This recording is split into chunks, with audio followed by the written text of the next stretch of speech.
IDNext 1000 has a touchscreen display with 6 keys. To prevent issues caused by accidental keystrokes, the keyboard is locked by default. For the first 30 seconds after power on, the keyboard is unlocked. IDNext 1000 Keyboard Unlocking Procedure. If LOC appears when you press a key, it means that the keypad lock is active.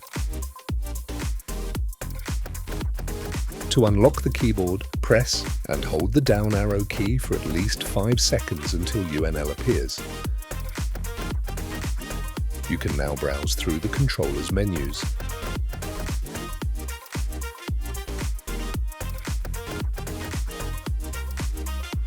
If for 60 seconds no key is being pressed, the keyboard locks up. IDNext 1000 Keyboard LOC removing. Press the down arrow for 5 seconds until UNL appears.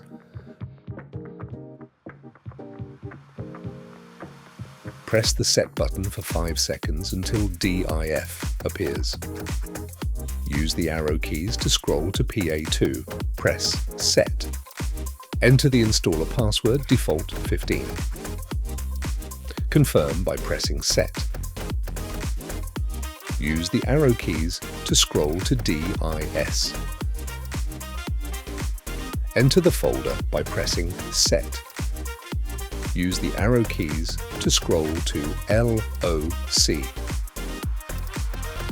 Press Set. Set the value to No. Confirm by pressing Set. With LOC disabled parameters, key functions and settings are always accessible.